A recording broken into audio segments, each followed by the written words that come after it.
그, 에, 결국에는 트랜스젠더 얘기를 안 할 수가 없는데요. 에, 지금 배 선생님 말씀하신 그대로 그 사람의 인간이 이 어머니 태중에서 생명이 탄생할 때 맨 처음에 만들어지는 게 뇌라고 합니다. 근데 뇌는 이제 남자아이로 이렇게 되어 있는데 이 나중에 가서 만들어지는 게 생식기가 만들어지는데 생식기 만들 때 이 테스토스테론이 분비가 많아지게 되면은 뇌가 남자아이인데 생식기에서 여자아이로 바뀔 수가 있다는 거예요. 또 뇌가 여자인데 생식기는 남자로 될 수가 있다는 거예요.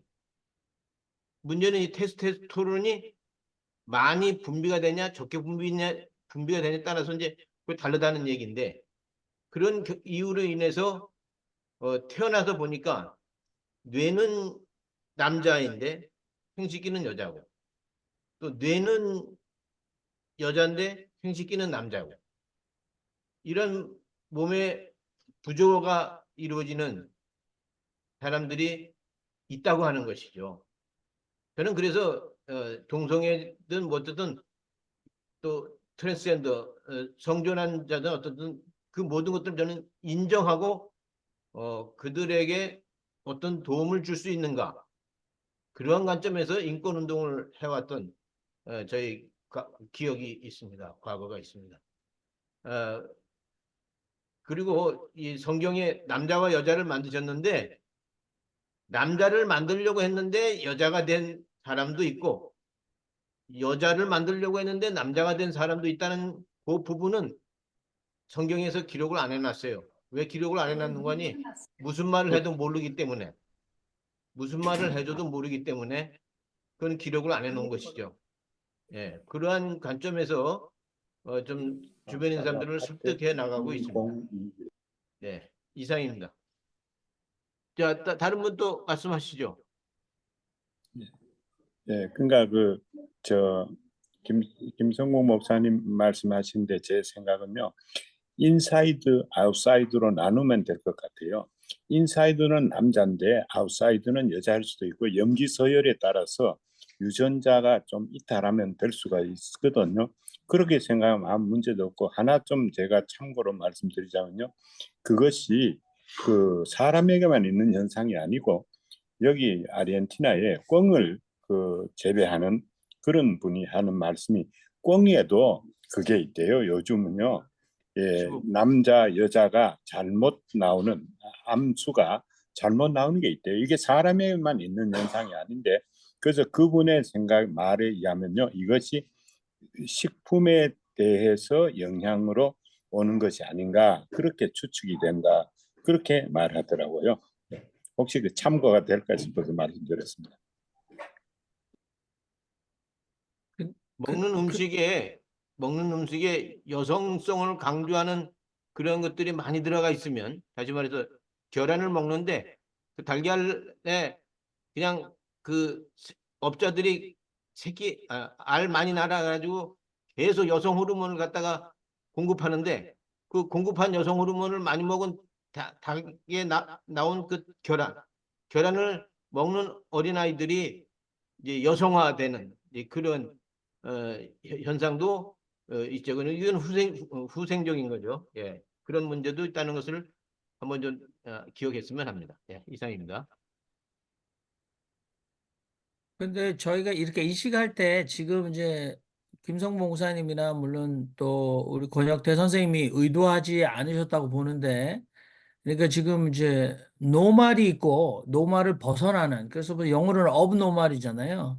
그러니까 뭐 비정상 또는 뭐 예외 그러니까 그게 극단적으로 하면은 돌연변이 또는 뭐 변태 이렇게 얘기를 할 수 있잖아요. 그러니까 자꾸 파워 서열로 우리가 이제 그 헤테로섹슈얼리티 무지개 색깔 중에 하나일 뿐인데 그 이성의 그거 자체가 노음이 되면 다른 사람들은 unfit 부적격자가 돼서 계속해서 그런데 여기에 이제 살인, 뭐 두 분 결단코 아니라 이 보수, 복음주의자들이 인간 혐오나 살인의 근거를 뭐 성경에 보면 돌로 쳐라 이렇게 돼 있잖아요.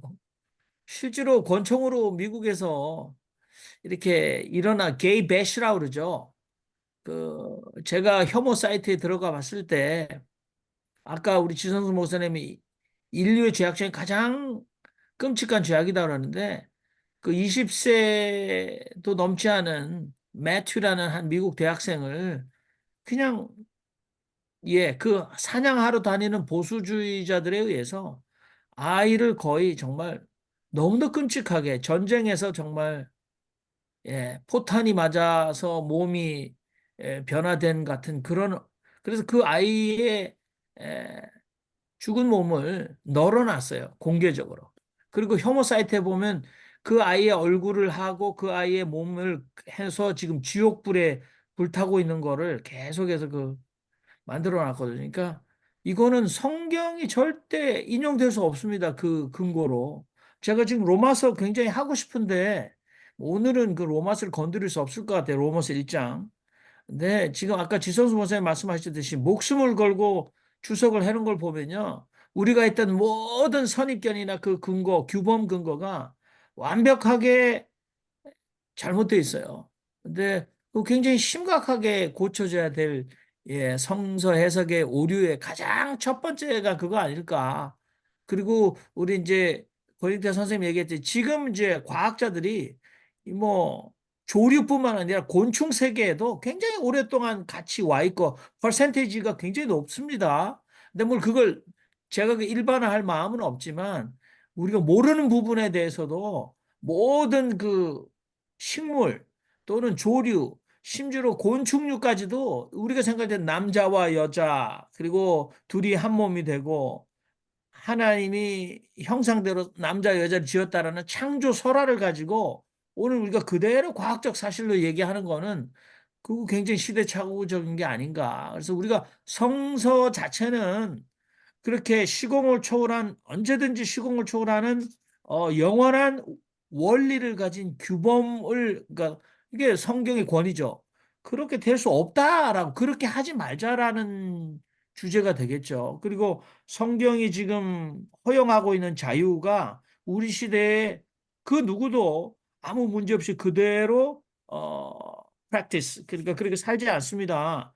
뭐 만약 누가 자기 딸을 여종으로 팔겠다면 이거 실행하는 사람은 어디 자기 딸을 여종으로 팔겠다면 그녀는 남종처럼 풀려나지 못한다. 6년 동안 노예살이 하고 나면 6년 뒤에는 남자 종들은 자유롭게 해방이 되었는데 여성에는 일부 그거는 여성은 허용하지 않았잖아요. 근데 이 프랙티스가 오늘 실현될 수 있습니까? 인권 문제에서 누구도 그렇게 하지 않습니다. 그건 만일에 부모가 자기 딸을 인신매매했다면 굉장히 지금 심각한 이거는 구속이 될 만한 범법 행위죠. 형법상으로. 그러니까 근데 우리가 성경이 동원돼서 그 일을 한다는 것 자체는 우리가 종교인이라고 더더구나 기독교인으로서 성서를 그렇게 성서를 문자적으로 쓴다는 거는 굉장히 우리가 굉장히 물론 여기서 그런 사람 아무도 안 계시죠. 그런데 이제 정숙자 목사님이 물으셨던 우리 여기에 대부분 계신 남성들을 향해서 당신의 섹슈얼리티는 당신의 배우자와의 그 full humanity를 위해서 어떻게 기능하고 있느냐.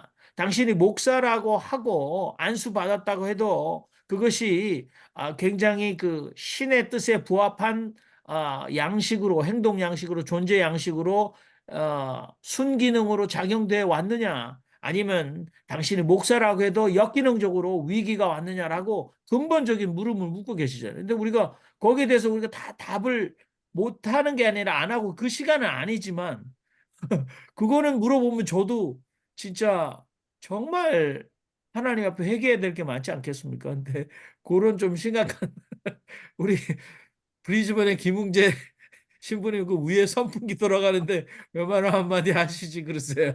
오랜만에 오셨는데. 예, 반갑습니다. 예, 오랜만에, 예, 뵙습니다. 지금 엄청 더워서요, 여기는.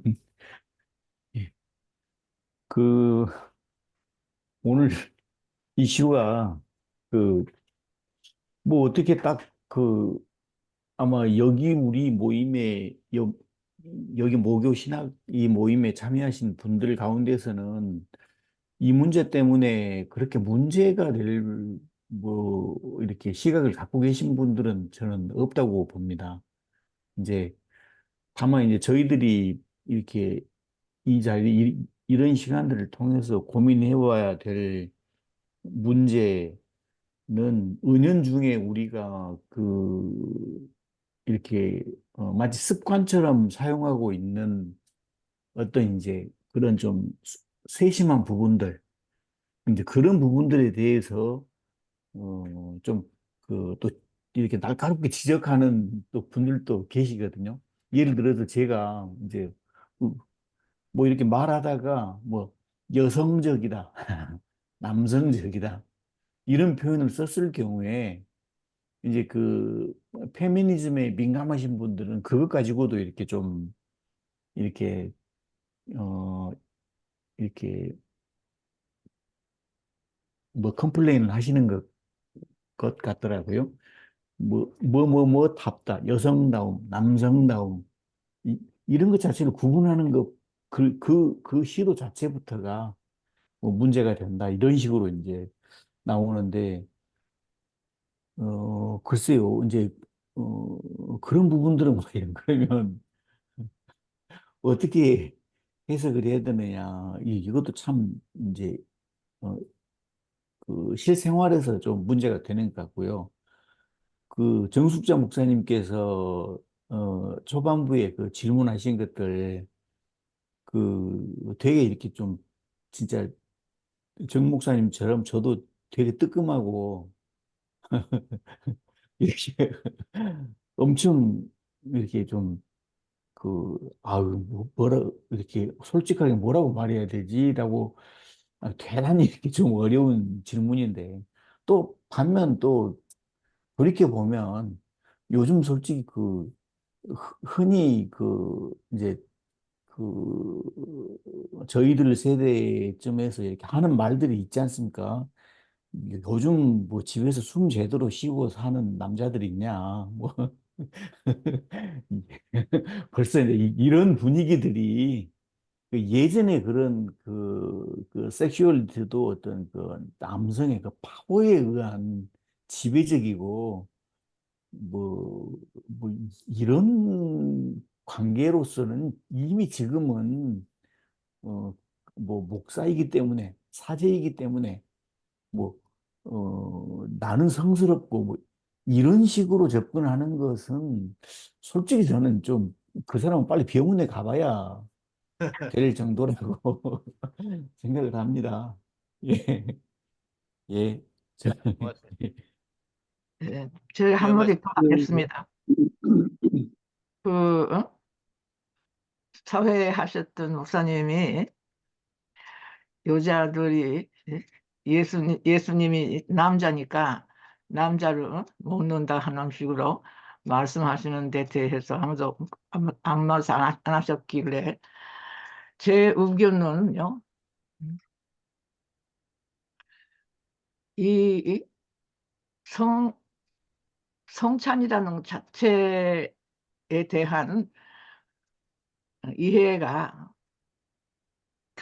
교단마다 또 교파마다 전부 다 다르지 않습니까? 그렇기 때문에 제가 생각하는 성찬이라 하는 것은 우리가 예수님과 같은 삶을 사는 사람이 돼야 하는데 그것이 결국은 자기 몸까지도 성찬의 가장 중요한 것을 자기 몸까지도 이웃을 위해서 내주는 삶. 이것을 저는 성찬이라고 생각을 합니다. 그렇기 때문에 성찬식에서 예수의 그냥 몸을 먹고 피를 마셨기 때문에 나는 이미 괜찮다 하는 뭐 만일 그런 교인들이 그렇게 그냥 길을 줬다면은 큰 문제가 있는 거죠. 예수가 자기 몸을 내주는 만큼 우리를 사랑하시고 어떻게 살아야만이 하나님의 자녀가 될 수 있느냐 하는 그런 차원에서의 성찬으로 제가 그렇게 해서요. 함께 나눔을 할 때는 목사니까 주는 것이 아니라 평신도도 줄 수 있고 그래서 함께 나눌 수도 있고 그것이 나도 드리고 모두가 다 자기도 드립니다. 준비는 우리가 해도 그 나눔 자체가 일어날 때는 모두가 다 드리는 누군가에게 드리는 그래서 목사님한테 가가지고 손을 붙들고 이렇게 받아와서 먹고 와 그냥 하나님의 자녀가 됐다 이런 것이 아니라 우리가 나눔으로써 그 준비된 성찬 자체를 모두가 다 나눔으로써 저는 다른 분에게 모르는 분에게도 드리고 모두가 다 그냥 그렇게 드림으로써 생기는 공동체. 제가 예수가 진정한 원하고 계시는 공동체가 아닌가. 그렇게 제가 이해를 했기 때문에 한마디 해드렸습니다. 그리고 제가 너무 목사님들에게 심하게 말씀드렸으면 죄송하게 생각합니다. 그러나 제가 만났던 여성들 중에서 가장 불쌍한 분들이 목사 사모님들이었습니다. 저는 한국에 와서요. 뭐 일본에서 기독교인이 많이 없기 때문에 그런 것을 몰랐는데 그 여신도회 안에서 목사 부인들 모임에도 한번 가보고 목사님들 사모님하고도 많은 얘기를 해보고 거기에서 가장 고민하고 있는 분들이 결국은 목사님을 존경하고 하나님을 사랑하기 때문에 그 교회에 자기의 위치가 어떤 것이냐 하는 것을요 신경 쓰고 계시기 때문에 자기라 하는 것 자체에 대한 중요성을 잊어버리고 사시는 분이 목사님, 사모님 아닌가 그렇게 생각을 합니다. 진짜 귀하게 여기시기 바랍니다. 네, 고맙습니다. 감사합니다. 자, 이제 마무리를 좀 해야 되겠는데요. 정익민 목사님, 어떻게 마무리를 우리 해야 잘했다고 정, 할까요? 정병선 목사님 네, 네. 어, 뭐 이거저거 세세하게 이야기하기로 하면 이 문제는 뭐 끝이 없이 복잡하고 뭐 그럴 거라고 생각합니다. 그러니까 이제 진화의 관점에서 보면은 끊임없이 우리가 예상하지 못한 어떤 이제 변이들이 생기는 거는 이제 필연적이기 때문에 성 정체성, 뭐 성 취향 이것도 아까 뭐 5가지니 6가지니 7가지 이렇게 뭐 나누었지만은 사실 그걸로도 다 분류할 수 없을 만큼의 그 세세한 차이점들이 뭐 있지 않겠나 뭐 상상해 본다면 뭐 이제 그럴 거라고 생각하고요. 그런 면에서 조금 이제 저는 큰 틀에서 이 섹슈얼리티하고 스피리추얼리티하고 이 2가지를 그동안 이건 뭐 교회는 이제 조금 더 강했지만 거의 뭐 모든 인류의 역사가 정반비례적인 관점으로 보았다는 거죠. 그래서 소위 신령하고 거룩한 사람은 섹슈얼리티를 최소화하고 소극적으로 혹은 이제 거부하고 이제 우리 다석 선생님도 이제 그중에 이제 한 분이라고 볼 수가 있겠는데 그 너무나 서로 대립적으로 반비례적으로 우리가 생각을 해왔다. 그런데 우리가 성서의 그 근본적인 관점에서 보면은 이게 영성이 더 충만하고 더 온전해질수록 섹슈얼리티에 대해서도 훨씬 더 세밀해지고 상대를 배려하는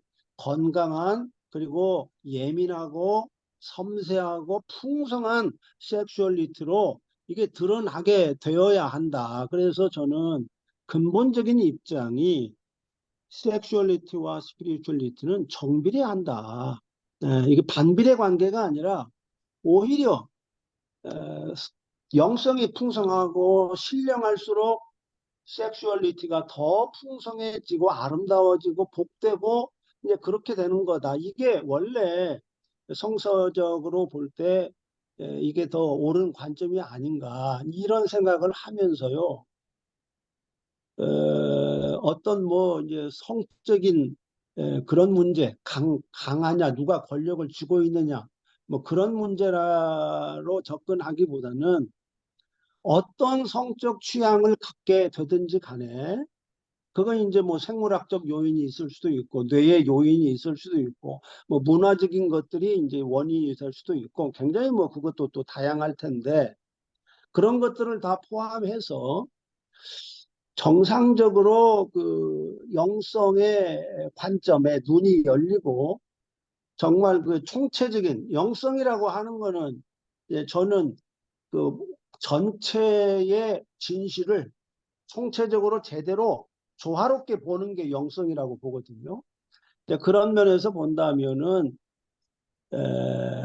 그 어떤 취향을 갖든지 간에 영성이 더 충만하고 더 성숙하게 되면 그 성적 취향의 다양성 안에서 가장 건강하고 아름다운 방식으로 그게 나타나게 될 거다. 뭐 저는 이제 그렇게 좀 생각을 하면서 그 예, 기본적인 그 관계를 스피리추얼리, 섹슈얼리티를 정비례 예.